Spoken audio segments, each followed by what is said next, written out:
How to fix Windows Update error code 0x80070541. 1. Install the update hotfix via the Check for Updates option. 2.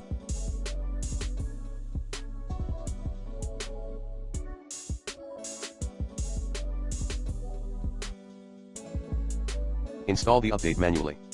To do so, access the official Microsoft Update catalog. 3.